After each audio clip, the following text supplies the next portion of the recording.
I don't know why I'm clapping. I'm not syncing audio. It's fed directly into it. Speaking of which, this setup is absolutely ridiculous. I didn't think I'd be filming a YouTube video on this business trip, so I don't have really the proper stuff because I have my camera on a tripod properly. However, the mic is balanced on a slider, just chilling there, and then so the audio isn't totally like clipped with P's and S's.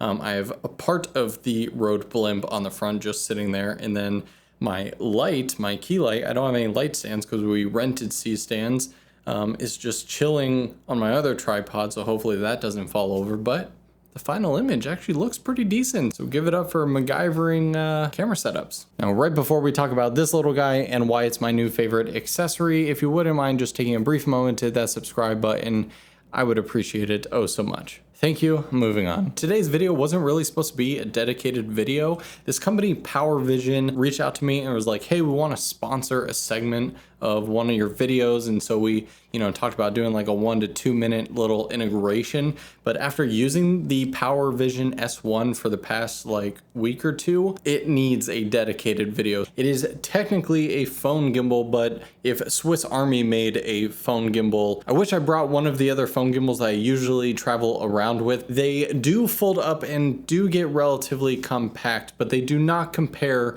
to the compactness of this. So this is my iPhone 13 Pro Max. You can see it's obviously thicker, but it is a lot smaller of a footprint. Now, build quality, I give it a solid like 7 out of 10. It is made of pretty much all plastic. I would love to see like a pro version of this that was like all aluminum or something that felt a bit more rugged. That being said, it's got a couple buttons on it. You got a power button, you got a record button, you got a little joystick thingy, you got a zoom in and zoom out. All the buttons and joysticks feel very good. The in and the out are the only buttons that's not like super fine-tuned in my opinion. It feels a little loose. But we'll touch upon that more in a handful of minutes. You have a USB Type-C port so you can charge it up, and you even have a quarter 20 on the bottom so you can hook this up to a tripod. They do sell their own optional tripod. And then on this side where you see the little Powervision logo is also a hidden feature.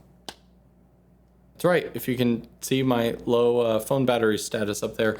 This is a wireless charger. So let's say you just need a battery bank and you don't need the phone gimbal part. You can just set this down, put your phone on top, and now your phone's charging via a wireless charger. And considering this is about the size of a normal battery bank, you're good. And I forget the milliamp hour, but I'll throw it up on the screen here. All right, so now it's time to use this thing as its intended use for a gimbal. So how do you set it up? Well, there is a little flap on the side here. You open that guy up, and then you take this main arm, and there's some tension to it, but you just lift that kind of 180. You can close that flap there, and then you fold this back, turn that away. Now this obviously looks kind of weird, so how do you attach your phone to it? So there's a handful of options. You can actually get a phone case specifically designed for whatever phone you have that has a magnetic attachment.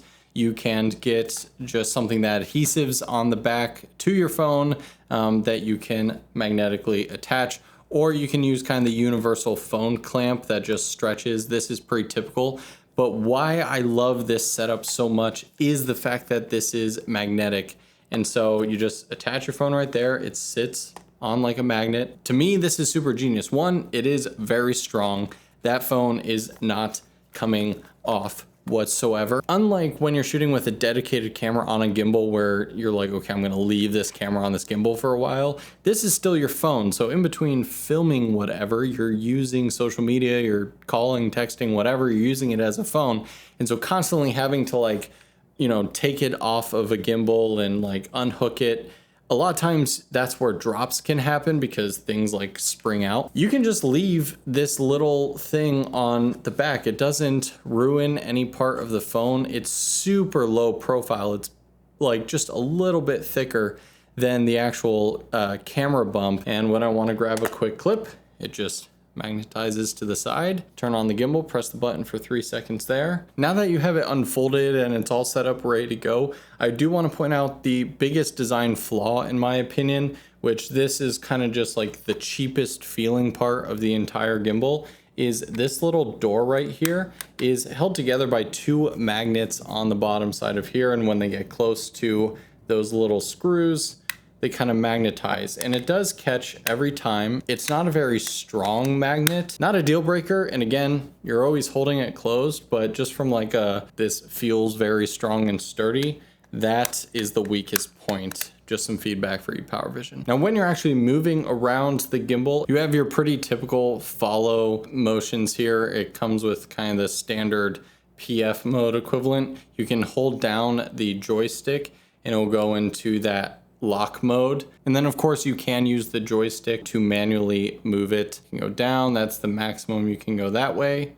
And that's maximum you can go that way. So due to the design of this arm here, it doesn't allow for a ton of movement up and down. Now, of course, you can physically move the gimbal this way and it remains strong. So you still can get those shots. You just can't like hold it straight and then go straight up or straight down. And then 2 clicks and it returns to center. Now, here is one of my favorite hidden pieces of this. And it actually, because I don't read instructions, I didn't discover it until like 2 days into using this. I mentioned before that there's a bunch of accessories, one of which includes a tripod. Many phone gimbals come with tripods. They're great, except for the fact that the whole point of these things are to be mobile, to borderline fit in your pocket and be ready to go. And so half the time, not even half the time, 99% of the time, I leave the tripod at home because I just don't want to take up whatever extra space for it. It's not very convenient to lug around. And the same thing with this. I don't have the tripod for this in the hotel, but it has another tripod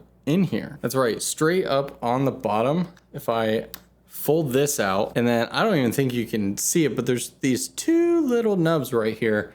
If I pull straight down and then go out, straight down, out, you now have a little tripod. It totally supports the whole gimbal. And so you can absolutely get the shots that you want. So if you're just running around wherever with this and you want to set down, get a shot of yourself, 𝗖𝗚𝗙𝗙𝗙 style, throw this down and run away and then run past the camera, you can easily do that. And then when you're done with the tripod, you just pick this whole thing up and in, up and in, fold over, tripod gone, back to handheld mode. Genius. All right, so there you have pretty much all of the hardware functionality, but there's more. Now, a lot of companies who make hardware like this have their apps that they advertise, and every time I get one of these products and they're like, download our app to get extra features, I'm like, okay, here we go. It's gonna be some half-baked, crappy software that I never ever want to use, and it's not worth using at all. So then you just give up any of the smart features, film in the regular camera app, and call it a day. The Powervision app, I gotta hand it to them, it's pretty darn good. So once you actually hit that camera button, that is going to launch you in to the interface, and you can see my janky setup here. This app has decent camera settings. It doesn't have the same ones that's like Filmic or the stock camera app. There's no ProRes support in here because that's pretty advanced for a gimbal like this. Powervision, you can add ProRes or just different codecs, so where I can see how it's actually recording for higher bit rates and stuff, that would be awesome. But it has pretty much everything else. So you can switch between video, photo, panorama, slow motion, time lapse, all that good stuff. Within video, you can actually get full manual control. You can go auto or go to manual. So of course it starts out in auto. You can just do an EV change, or you can go over to manual. That's gonna give you access to your shutter speed, your ISO. You get white balance control. You can change from your resolution of choice and your frame rate of choice. You can throw on grids, and you can even change your white balance. You have some really nice advanced gimbal controls here. You can change your follow mode, sport mode. If you turn that on, this thing is like seriously quick and strong. You can change the zoom speed. To be honest, I didn't notice a huge difference in the zoom speed, and like this is set to slow. It's kind of janky. It's not very smooth. You're definitely not going to get like, I wish there was like a cinematic zoom mode. I always hate digital zoom anyway. I always shoot just regular. If I'm going to zoom in, I'm going to do it in post so I don't lose data while filming.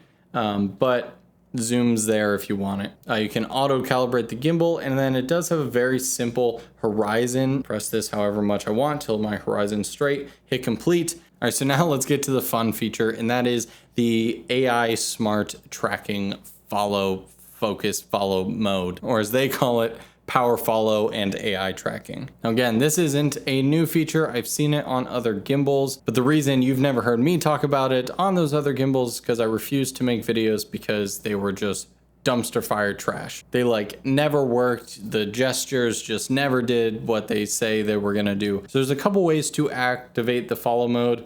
If you're going on here, you can tap in the top right, that little person with the follow, and it's going to look for a subject. You can also activate it by pushing the little joystick just once, and that too is gonna find it. Pressing it again turns it off. So even though I can't see myself, I'm gonna relatively put myself in frame. I'm gonna press it once, and then without even being able to tell, this thing is following me. It tracks extremely well, even as you move further away. This room's not too big, so I only went about 10 feet away, and it was still tracking me left to right, up, down, basically as much motion as the gimbal can turn and pivot and tilt. It will follow you. Again, this was super useful, just being able to stick open the tripod, put this down on the table, and now you can do a really cool room tour. People are gonna think that you have a camera operator, but no, it's just good old AI. All right, so there's this little button on the left-hand side here that shows a hand. By default, it's off. If you turn that on, you've now turned on gesture control, and you have 3 different options here, and they all work so well. There we go. All right, so the first one is gonna be for the tracking. You just hold up your hand, you can see the tracking box automatically put on there. It's tracking me. Throw your hand up again, it immediately turns off super fast. You wanna take a photo, throw a peace sign, does a 3-second countdown. Now you got a picture. You want to record a video? Throw up an L. It's going to do the same 3-second countdown. Now you're recording a video. You want to track during that video? Throw that 5 fingers up again. Boom. Now you're doing that. Turn off the tracking. And then when you're done recording, throw up that sign again, and it stops recording. It seriously works so well. Now, in terms of battery life, this thing lasts a long time. A lot of gimbals do, but still. So right underneath the little camera icon, when you first launch it, it will tell you how much remaining time you have left, which I like even better than a percentage. So it started at 15 hours when I first started using this today. Now it says 14 hours, 23 minutes. And so we still got a very long time of recording before this gimbal is going to give out. And now that we're pretty much done using the gimbal, I'm going to hold the power button for 3 seconds to turn it off. Once I see all the lights turn off, you can see that it's all limp there. Again, just pull the phone off. I'm not even going to worry about taking that off. Tilt this down. That goes inside there. Close that up. Now we're back to the compact little brick again. So at the end of the day, the things that become our favorite pieces of accessories are the ones that we actually use. This thing is compact enough to fit in literally my pocket or any small bag that I'm traveling with, so checks a box there. It's a strong gimbal that does its job, that gives you smoother movements while walking or doing pans and tilts. It's a wireless charger if I need an extra bit of phone charge. It's got smart features, and you cannot forget that built-in tripod is huge. So I would love to hear what you guys think about the Powervision S1 down in the comments below. Again, huge thanks to Powervision for sending this out my way. So links down below if you want to check it out for yourself and learn more. If you enjoyed this video and want to support me, the best thing you can do is hit that little red button and get subscribed so you don't miss out on future videos. It makes me oh so happy. Thanks so much for watching, guys. I'll see you back in Columbus. Have a good one.